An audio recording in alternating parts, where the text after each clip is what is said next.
Now listen, if what was just revealed on First Take is true, and I believe it is, the Los Angeles Lakers may have just pulled off what can only be described as an absolute steal. And no, I'm not exaggerating. This isn't just hype. We're talking about potential moves in motion that could shake up the Western Conference again, especially regarding one veteran center whose future is rapidly shifting, according to Stephen A. Smith this morning on First Take, and confirmed by various NBA insiders. The Lakers are firmly in the mix for a former All-Star big man who could be released if a trade doesn't materialize, Nikola Vucevic. That's right, the Chicago Bulls are reportedly exploring every possible scenario to move Vucevic, and if a deal doesn't happen soon, they may go as far as buying him out. That's not just buzz. That's coming directly from credible reporting, including Jake Fisher and others. And here's the kicker. Rob Pelinka, the mastermind behind much of the Lakers' offseason, may already be working behind the scenes to make this happen. Stephen A. emphasized that the Lakers are not done this summer. Despite having made key additions already, there's a sense of urgency inside the organization to finalize their front court depth and improve the roster's flexibility. So, how could this happen? Well, there are two main paths. The Lakers can either waive and stretch the contracts of Gabe Vincent and Maxi Kleber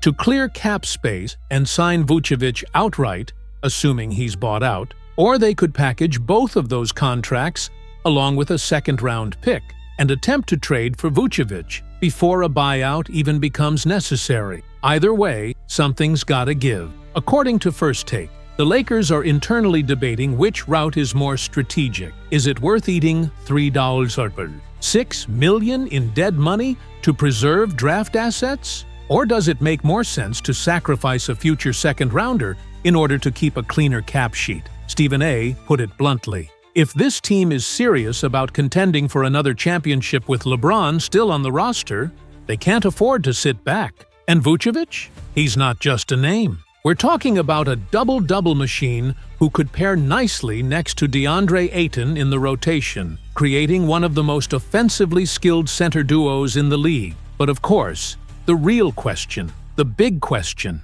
is fit. Yes, Vucevic is an elite scorer and passer for a big, but does he give you what you need on defense? That's where the equation gets complicated. That's why, if this move happens, you're likely seeing Jackson Hayes stick around as a third-string center. He brings that vertical athleticism that neither Vucevic nor Ayton provide. Hayes fits the mold of a rim runner and lob threat, something they'll need to complement the more grounded, finesse-based skill sets of the other two. And don't think this is just coming out of nowhere. The Lakers have made it clear in recent years that they know how to work the buyout market. Just look at some of the names they've brought in: Marcus Smart, DeAndre Ayton, and others. If Vucevic joins that list, it's not just a depth move, it's a statement, a sign that Los Angeles is all in again. And Stephen A. also brought up a subtle but important note: the Luka Doncic factor. Back when the Lakers were recruiting Marcus Smart,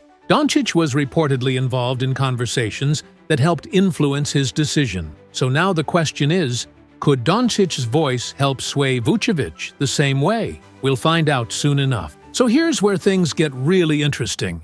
And again, this is straight from what Stephen A. broke down on First Take earlier today. The Lakers' situation right now has shifted a bit because of the smart moves they made in free agency. Let's be honest, they've added key pieces, and that's taken some pressure off their front office. But even with that being said, this Vucevic situation still looms large. Stephen A. was very clear.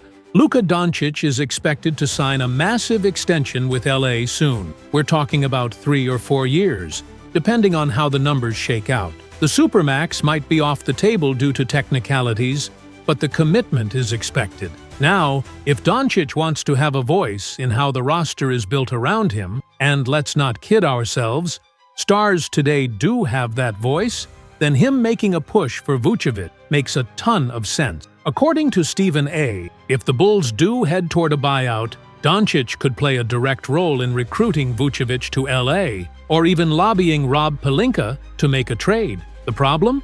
The Lakers only have one tradable second-round pick available right now. So, The question becomes, is there a better player they can get for that pick than Nikola Vucevic? The answer, according to Stephen A., is no. You won't find a more skilled big available for that kind of value. Now, of course, Vucevic has his flaws. That's obvious. But the Lakers may be in a position to cover for those flaws, especially if they keep the starting lineup mostly intact. Stephen A. has said before, and he doubled down again today, that he would personally move Austin Reeves to the bench and slide Marcus Smart into the starting five. That gives you Doncic, Smart, LeBron, Rui Hachimura, and DeAndre Ayton, a solid unit. Reeves could lead the second unit and bring some much-needed scoring and playmaking off the bench, something he's proven capable of doing before. Now, another possibility that was mentioned. You move Hachimura to the bench instead. Go smaller with Doncic, Reeves, Smart, LeBron, and Ayton.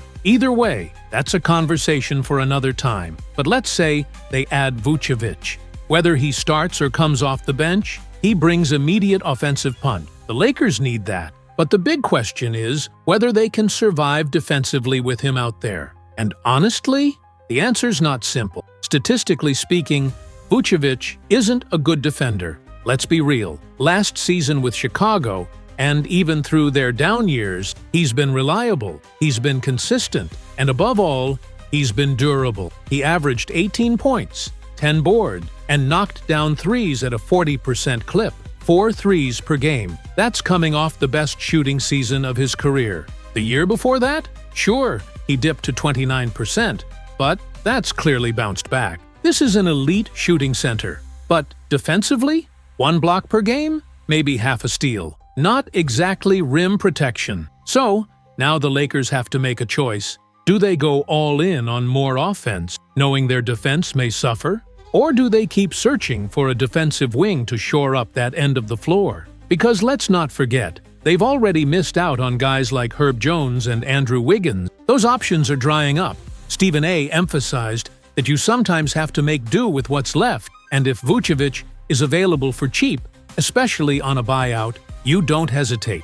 You pull the trigger. That's where Jackson Hayes comes back into the picture. You can run defensive-minded lineups with him when necessary. He's younger, more athletic, and brings rim protection. So if Vucevic does come in, he doesn't have to carry that load. He can focus on what he does best: floor spacing, low-post scoring, and rebounding. And let's be honest, the Lakers have tried to cover the defensive end this summer. They added Marcus Smart. They're hoping Bronny James takes a step forward and becomes more impactful. Jared Vanderbilt. Word is, he's in the best shape of his life. If he really bounces back this year, that gives them another defensive weapon to deploy alongside LeBron. But again, Vucevic is the kind of player you don't pass up when the price is low. Stephen A. framed it perfectly.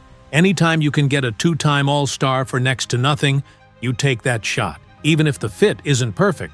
And Vucevic would help. He's a 17-10 guy who still leads all active players in games with 10 points and 10 rebounds. He'd clean the glass, take pressure off Ayton, and help stabilize the offense when LeBron and Doncic are off the floor. Bottom line, if the Lakers can't land a defensive wing like Wiggins or Herb Jones, then Vucevic becomes the next best bet. He's not a home run move, Stephen A. said it himself, but he's the kind of smart addition that championship teams make when opportunity knocks. And before we wrap this up, ESPN just released their official off-season grade. The Lakers, they got a solid B. That's from Shams Charania, who highlighted the additions of Ayton, Marcus Smart, and Jake LaRavia as key moves. That grade reflects exactly what Stephen A. has been saying. This team is better, but they're not done yet.